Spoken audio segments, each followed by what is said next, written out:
The avoidant is keeping a distance because they hurt you. But hear this clearly, that distance is not a declaration of what they want. It is a confession of what they fear. When pain enters the soul, the human instinct is not always to run toward healing, often it is to retreat toward safety. And safety, to a wounded heart, looks like space. You see distance and assume disinterest, but what you are often witnessing is a bruised spirit trying to breathe without bleeding again. Wisdom teaches us that behavior is a language, and avoidance is saying something, even when words are absent. It is saying, I don't trust my heart to survive another wound. That doesn't mean they don't care. It means they care so deeply that the risk feels unbearable. Hurt changes how people handle closeness. Pain redefines courage. And unless we understand that, we misinterpret silence as rejection instead of recognizing it as self-protection. There is a divine principle at work here. People do not withdraw because they lack desire. They withdraw because desire without safety feels dangerous. When someone has been wounded, especially by someone they valued, their mind builds walls where their heart once built doors. And those walls are not designed to keep love out, they are designed to keep pain from getting back in. The tragedy is that walls block both. Now here is where wisdom must guide emotion. If you chase what is running from pain, you increase the fear. If you demand closeness from someone who is bleeding internally, you reinforce the reason they pulled away. Love without wisdom becomes pressure, but love with wisdom becomes patience, and patience is not passive, it is purposeful restraint that creates space for healing to breathe. Understand this. Avoidance does not mean the bond is broken, it means the bond was impactful. People do not guard what they do not value. They do not distance themselves from what never mattered. Distance is often evidence of significance. The hurt is proof that something real existed, and the fear is proof that it still matters. But restoration does not begin with forcing reconnection. It begins with order. Divine order always starts within. Before two people can stand together again, truth must stand upright inside each of them. Healing requires ownership, not accusation. Ownership. Where did I wound? Where did I misunderstand? Where did fear replace faith? When responsibility enters the room, defensiveness leaves it. There is also a season for silence that is not abandonment but incubation. Even the ground must rest before it can produce again. And if you rush the process, you harvest bitterness instead of fruit. Wisdom knows when to speak and when to let God work in the quiet. The avoidant is not always running from you. Sometimes they are wrestling with themselves, trying to reconcile desire with dread. Here is the transforming truth. Distance does not have to be permanent when purpose is present. When humility leads, walls lower. When patience governs, trust regrows. When love is rooted in divine principles instead of emotional urgency, healing becomes possible. You don't heal hurt by demanding closeness. You heal it by creating safety. So don't define the future by the current distance. Distance is a chapter, not the whole story. Stay anchored in wisdom, stay aligned with purpose, and trust that when healing is complete, what withdrew out of fear can return with clarity, strength, and peace. Avoidance is often misunderstood because we tend to interpret distance through the lens of our own pain. When someone pulls back, the immediate assumption is rejection, indifference, or lack of care. But wisdom teaches us to look beneath behavior and ask what is driving it. In many cases, avoidance is not an act of dismissal. It is an act of defense. It is not the absence of love, but the presence of fear. Distance becomes a shield when the heart has learned that closeness can hurt. When a person has been wounded emotionally, especially within a meaningful relationship, the nervous system remembers that pain long after the moment has passed. The mind associates intimacy with danger, not because connection is wrong, but because connection once came with a cost. Avoidance then becomes a coping mechanism. It is the soul saying, I cannot afford another wound like that. This is why distance often appears after hurt, not before. People do not withdraw from what never mattered. They withdraw from what mattered enough to injure them. There is a deep distinction between desire and capacity. Someone may still want connection, but no longer feel capable of sustaining it safely. Capacity is reduced when trust is broken or emotional injury remains unhealed. Just as a muscle pulls back when strained, the heart retracts when overextended. Avoidance, in this sense, is not rebellion against love, but a response to pain that has not yet found resolution. It is self-preservation, not rejection. Wisdom invites us to recognize that behavior is shaped by internal battles we cannot see. The avoidant person is often wrestling with two opposing forces, the longing to connect and the fear of being hurt again. Distance is the compromise between those forces. It allows them to remain attached at a safe distance rather than fully disconnected. This is why avoidance can feel confusing. There are moments of warmth followed by withdrawal. It is not manipulation, it is internal conflict. From a divine perspective, fear always distorts expression. When fear enters, clarity exits. The heart may still love, but it no longer knows how to express that love without risking harm. Avoidance becomes the language of a heart that wants peace more than proximity. This does not mean the relationship lacks value, it means the pain associated with it has not been processed. Healing has been delayed, not desire erased. Understanding this truth changes how we respond. If we interpret avoidance as rejection, we respond with accusation, pressure, or emotional pursuit. That response intensifies the fear and confirms the avoidant person's belief that closeness leads to distress. But if we interpret avoidance as self-protection, we respond with wisdom instead of reaction. We recognize that safety must precede intimacy. Healing must come before reconnection. This does not excuse harmful behavior, nor does it require tolerating neglect. Wisdom is not denial, it is discernment. Discernment understands that distance can be both a signal and a season. It signals unresolved pain, and it creates space for healing if handled with maturity. When we stop personalizing avoidance and start understanding its origin, we shift from emotional survival to emotional leadership. Avoidance. As a shield reveals something important, the heart is still involved. Shields are only raised when something valuable is at risk. If there were no attachment, there would be no need for protection. This perspective reframes distance not as a verdict, but as an invitation to slow down, to reflect, and to allow truth to restore what pain disrupted. When wisdom governs our interpretation, we no longer chase or condemn. We observe, we pray, we grow, and we create environments where fear can relax its grip. Over time, shields lower where safety is consistent. Distance shortens where understanding replaces pressure. And what once looked like rejection is revealed as a wounded heart waiting for peace. Hurt that remains unresolved does not disappear with time. It reorganizes itself inside the heart.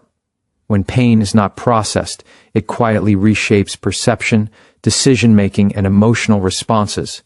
This is why a person can deeply long for connection and yet recoil from it at the same time. The desire for closeness still exists, but fear now stands guard at the entrance of the heart. Unresolved hurt teaches the soul that vulnerability is dangerous, and fear becomes the filter through which all connection is evaluated. When someone has been wounded, especially in a place where they once felt safe, their emotional system learns to associate intimacy with risk. Even when the mind says, "I want closeness," the heart remembers, "Closeness once hurt me." This internal contradiction creates tension. The person is not confused about what they want, they are conflicted about what they can survive. Fear does not eliminate desire. It restricts access to it. The longing remains, but it is locked behind caution. Fear is not always loud.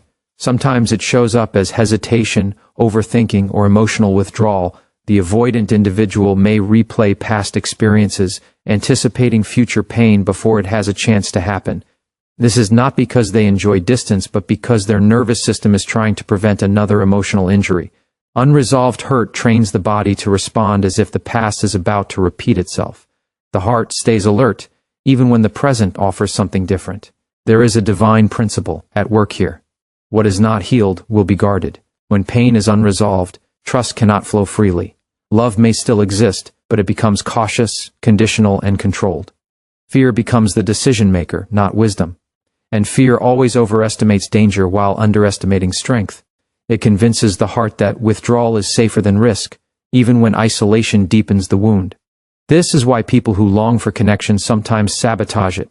They may pull away just as closeness begins to form. They may create emotional distance right when intimacy feels possible, not because they do not care, but because caring activates the memory of pain. The closer they get, the louder fear becomes. Fear whispers, "If you go any further, you will lose yourself again." And so they retreat, hoping distance will quiet the ache. Understanding this dynamic requires maturity.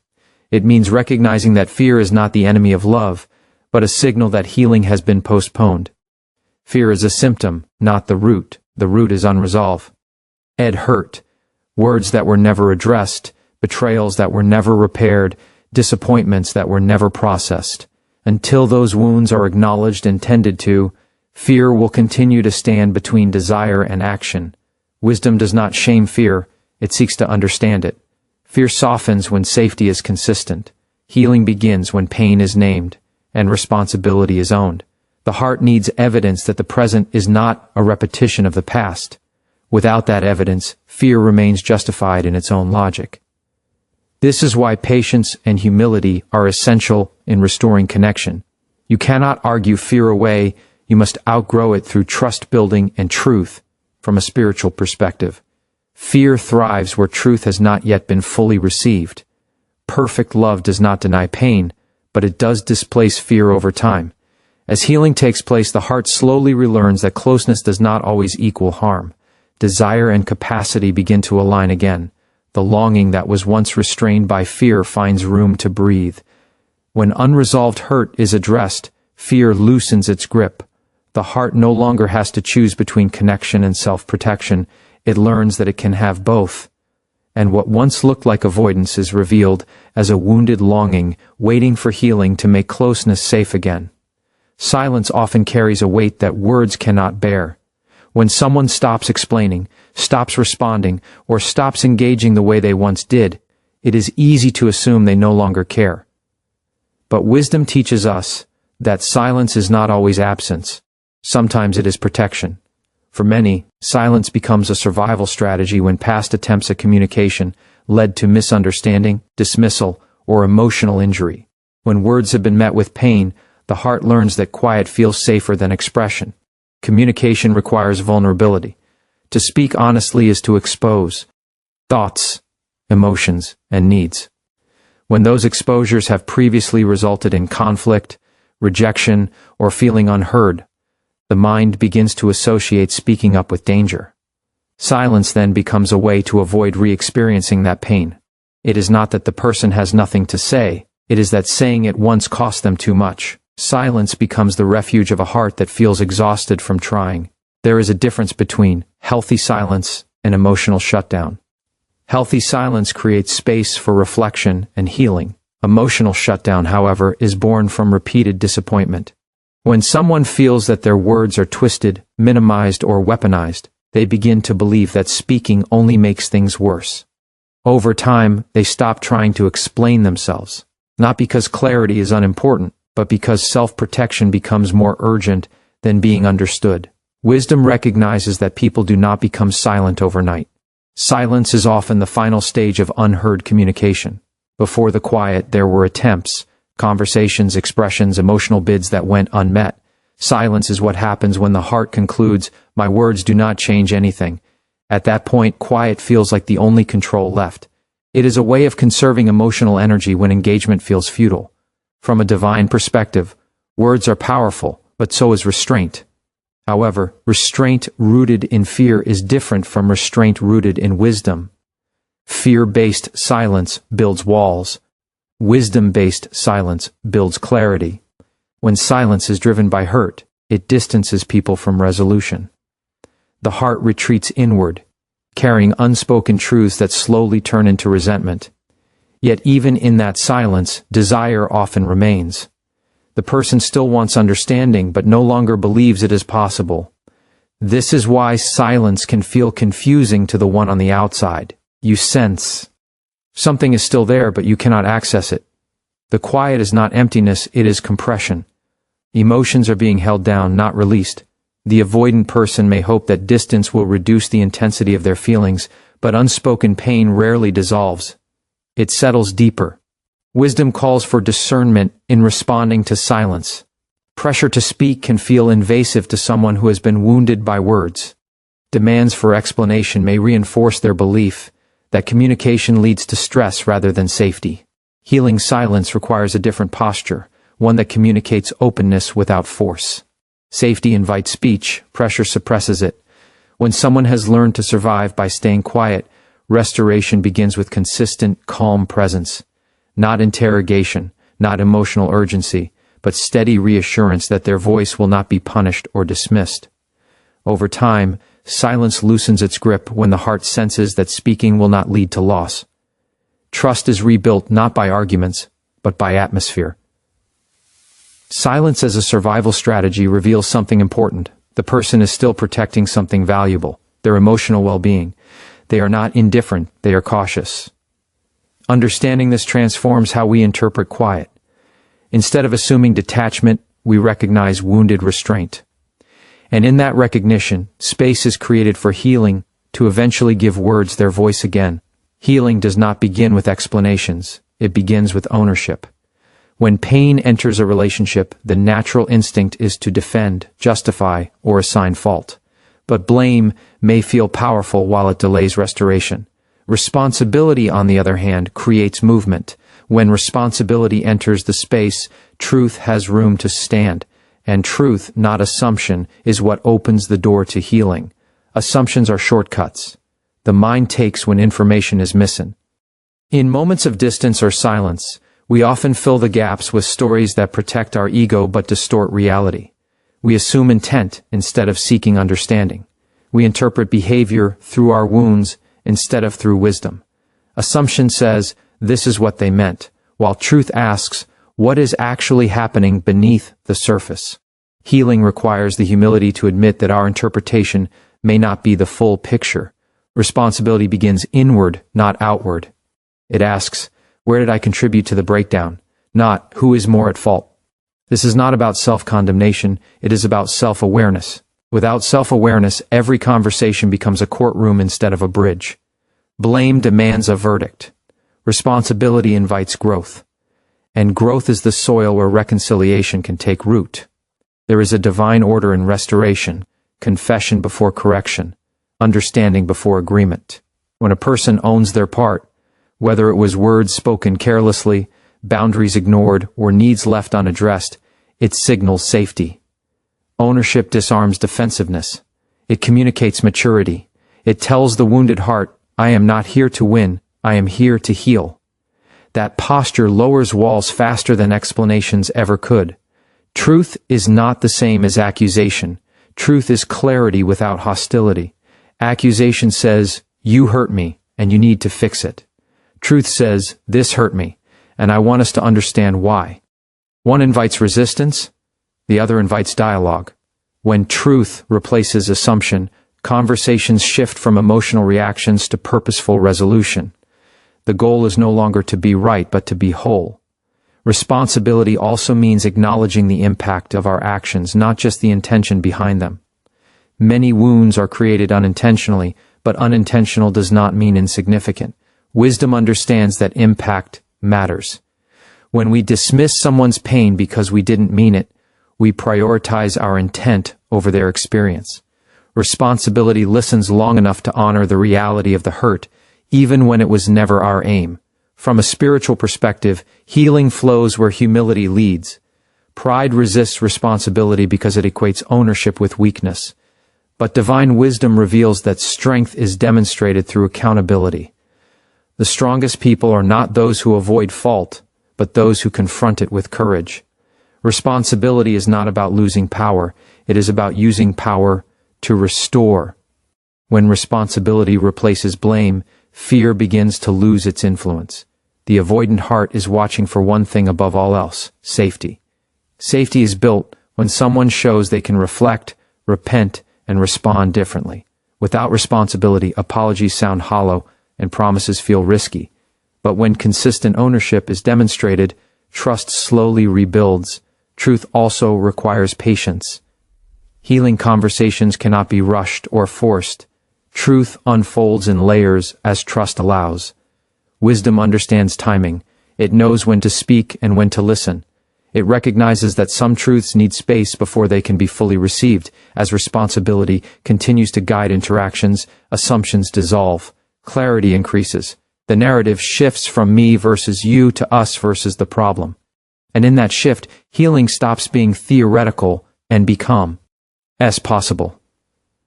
Love that is governed by wisdom understands the difference between presence and pressure. It knows that closeness cannot be demanded without damaging the very thing it hopes to restore. When someone is wounded and pulling back, wisdom does not interpret space as abandonment, nor does it attempt to close the gap by force. Instead, it honors space as a temporary need while quietly keeping the door open for reconnection. This balance, respecting distance while still inviting restoration, is one of the highest expressions of mature love. There is a tendency when relationships feel threatened to pursue harder. Emotional urgency can masquerade as devotion, but urgency often overwhelms a wounded heart. Pressure communicates fear, not faith. It says, I need you to respond now so I can feel secure. Wisdom, however, is secure enough to wait. It understands that healing cannot be rushed without being compromised. Love that pressures may gain compliance, but it loses trust. Respecting space does not mean withdrawing care or becoming cold. It means adjusting how care is expressed. Wisdom shifts from demands to availability, from intensity to consistency. It says, I am here when you are ready, without resentment or manipulation. This posture communicates safety. It assures the avoidant heart that closeness will not cost them their peace. Over time, safety becomes more attractive than distance. Invitation is different from pursuit. Pursuit chases, often driven by anxiety. Invitation stands still, rooted in confidence. An invitation allows choice. It removes fear of being cornered. When someone feels free to approach without consequence, their internal resistance begins to soften. Wisdom knows that people move toward what feels safe, not what feels forced. There is also a divine rhythm to restoration. Growth often happens in stages: withdrawal, reflection, healing, return. Love that understands this rhythm does not interrupt it. Instead, it aligns with it. Wisdom trusts that what is truly meant to be restored will not be lost by patience. Impatience, however, can undo what time is trying to repair. Respecting space requires emotional discipline. It means managing your own discomfort without making it someone else's responsibility. This is not easy. It requires strength to remain kind while waiting, to remain open without becoming needy. But this discipline communicates emotional maturity. It signals that connection is desired, not required for self-worth. And that distinction matters deeply to someone who fears being overwhelmed. Inviting restoration also means modeling the change you hope to see. Words alone cannot rebuild trust, consistency does. Wisdom demonstrates reliability, emotional regulation, and humility over time. It shows that closeness will look different than before, healthier, safer, more grounded. This lived evidence speaks louder than promises ever could. From a spiritual perspective, love mirrors divine patience. It knocks, but it does not break down doors. It calls, but it does not coerce. It waits with intention, not passivity. Divine love respects human process, understanding that transformation cannot be forced without becoming destructive. Wisdom applies this same principle in human relationships. When space is honored without abandonment, and restoration is invited without pressure, fear begins to relax. The avoidant heart senses that it can re-engage without losing autonomy. Choice replaces compulsion. Trust replaces tension. And what once required distance to survive can begin to welcome closeness again. Because love has proven itself wise enough to wait. Restoration is not accidental, it follows order. When relationships break down, it is rarely because love vanished, but because alignment was lost. Divine order brings alignment back by re-establishing humility, patience, and purpose as the guiding forces of interaction. Without order, even good intentions create chaos. With order, healing gains direction and reconnection becomes sustainable rather than emotional. Humility is the foundation of divine order. It is the willingness to come low enough to see clearly. Pride defends positions. Humility examines hearts. When humility leads, conversations are no longer about proving innocence but about pursuing understanding. Humility allows a person to say, "I may not have seen this correctly," or "I did not realize the weight of what you were carrying." That posture disarms fear because it removes the threat of domination or dismissal. The avoidant heart relaxes when it senses that it will not be overpowered by ego. Patience is humility in motion. It is the discipline to give time what time requires. Healing cannot be microwaved without losing its substance. Patience respects process. It understands that emotional wounds heal in layers, not all at once. When patience governs interaction, urgency no longer drives decisions. Responses become measured instead of reactive. This steadiness communicates safety. It tells the wounded heart, "You are not being rushed to perform or pretend," and that safety is essential for restoration. Purpose gives restoration meaning beyond emotion. When purpose is absent, relationships drift according to feelings, which are unstable. Purpose anchors interaction to something higher than the moment. It asks, "What are we building?" rather than "How do I feel right now?" Divine purpose shifts focus from immediate gratification to long-term wholeness. It reframes conflict as an opportunity for growth rather than a threat to connection. When humility, patience, and purpose work together, a new atmosphere is created. In that atmosphere, defensiveness loses its necessity. Fear no longer has to manage the relationship. Closeness is approached with intention instead of anxiety. Restoration becomes a journey guided by wisdom, not an emotional tug-of-war. Divine order also requires timing. Not every truth is meant to be addressed immediately. Wisdom discerns when to speak and when to wait. Speaking too soon can reopen wounds. Waiting too long can allow distance to harden. Patience helps discern the right moment. Purpose clarifies what needs to be said and what can be released. Humility ensures that when truth is spoken, it is offered gently, not as a weapon. From a spiritual standpoint, restoration mirrors how growth occurs in nature. Seeds require seasons. Roots must grow before fruit appears. Attempting to force visible results without developing a healthy foundation leads to collapse. Divine order honors the unseen work of healing before expecting outward change. When this order is respected, restoration is not fragile, it is resilient. The avoidant heart is watching for consistency. Not perfection, but alignment. Alignment between words and actions. Alignment between intent and impact. When humility admits mistakes, patience sustains effort, and purpose keeps direction clear, trust slowly rebuilds. Fear loses its authority because the environment no longer threatens emotional safety. Divine order does not guarantee immediate reconciliation, but it guarantees clarity. It reveals whether restoration is possible and how it must unfold. And when restoration does come, it is not rushed, forced, or unstable. It is rooted, intentional, and guided by principles that can sustain connection long after the pain has been healed. Thank you for giving your time, your attention, and your heart to this message. May wisdom guide your healing and peace. Guard your journey. Goodbye for now, and may clarity, patience, and divine purpose walk with you until we meet again. What you are facing is not the end, it is a process. Distance does not always mean disconnection, and silence does not always mean absence of love. Sometimes it is the space where healing is learning how to breathe again. When wisdom governs your response, fear loses its control, and clarity begins to rise. Stay anchored in humility. Walk in patience, and trust divine order to do what emotion alone cannot do. What withdraws in pain can return in strength when safety, truth, and purpose are allowed to lead the way. Thank you for allowing this moment to speak into your heart and your understanding. Goodbye for now. May peace guide your steps, wisdom guard your relationships, and healing unfold in its perfect time.